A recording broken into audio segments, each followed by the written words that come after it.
Jonesy and Amanda. Jam Nation. Very excited about this. With decades of knowledge, talent and wit, Stephen Fry has captured audiences all around the world. He's a comedian, an actor, a storyteller. Well, he's heading back to our shores with a new stage show. Yes, and we got him on the Zoom. We have got him on the Zoom. Well, now. There he is. Oh, I can hear that mellifluous voice. Hello, there he is. Hello. Hi. Forgive the boxes in the background. That's all right. Are you... that's fine. Is that Donald Trump's all his His papers, yeah. White House documents storing for him? Stephen, it's great to have you on the show. Absolutely, it's a real pleasure. Thank you for having me. How'd you go with the Logies last night? You watched it. You were there. Were you there? No, I went to bed. You I left a recorded message. something. Yeah. I saw your message. Yes, and I tried to impart to him is that as the evening progresses, you will become more and more hated. Because if you imagine, let's say there are 1,000 people in the room watching you, probably 750 of them have an interest in which award is going to win and which isn't. And as the evening progresses, only 1 in every 5 people is going to be pleased by having won. The others are going to wish to be elsewhere. They'll want to be at the bar getting drunk, slagging off the jury, the judges, the public who voted, every aspect of the hideous awards show that overlooked their talent. The absolute key then is to be faster than a bloody gazelle, just to leap through it. Nobody is going to say, "Oh, it was a reasonable award ceremony, but I thought it was too short." That has never been said in the history of award ceremonies, right back to the Stone Age. You're quite right. The teachings of Fry. Yeah. Look to Fry. Well, speaking of the teachings of Fry, very exciting that you're bringing your life, your work to the stage. Is this like a memoir, which I know you've written? Is it a sort of a memoir on the stage? It sort of is. It's a combination of that, a look back at a strange and thoroughly disreputable life, and asking for questions in the interval, which will be collected up. Read in the interval. I didn't realise that you went to prison when you were 17. That's right, yeah. And obviously you all, as the world knows, come from families. You have ancestors who did the same thing, were criminals, were terrible, appalling burglars, robbers, muggers.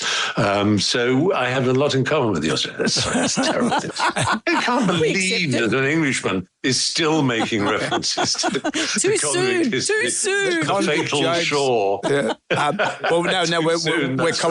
We're colonialists now. That's the thing now. Yeah. That's what we are. The dirty colonialists. Yeah. So, but what did you go to jail for? What did you do? Credit card fraud is the broad thing of it. I ran away from home, having been expelled from a number of schools, some of them the finest and most expensive that money could buy.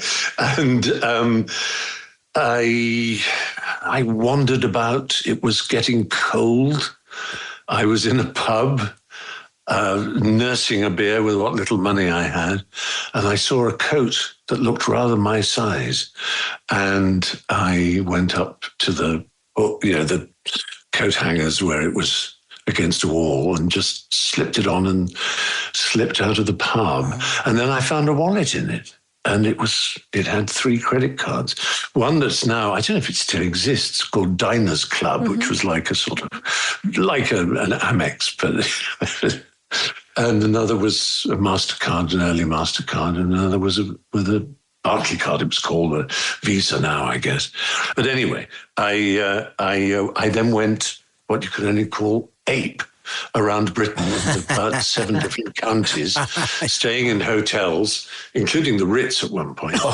And it was ridiculous. But no one questioned me because I suppose I had a slightly plummy accent and looked older than I was. And if you do anything confidently, well, as you know, that's the secret of being a bit of a con artist, I suppose. Going to prison seems a bit harsh, I would have thought. Well, to be honest, what it was I was wanted in so many different counties around the kingdom and I had decided that I would plead guilty to begin with. So I was put on remand. By the time the paperwork catches up and you go to be heard, they'll probably say, well, he served 2.5 months inside. We'll just put him on 2 years probation, which is what happened. Wow. But still.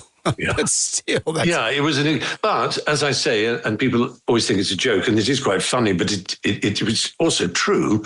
I'd been to an English boarding school, so prison was nothing. It was just like an extension of school, really. It was just more Hogwarts, if you put it that way. Because I look at English prison and I always think of porridge. I just think that's what it's like. Yes. Oh, yes. That was a fine series, wasn't it? If only it was that friendly. It was that friendly. Well, Stephen, it's great to talk to you. Tickets go on sale today from 10 at BOHM Presents, BOHM Presents.com, and you will see Stephen Fry. And that's just a part of what you saw right there, but you'll see it. It's a delight talking to you. Thank you for having me on your show. Thank All the you. very best. Thank you.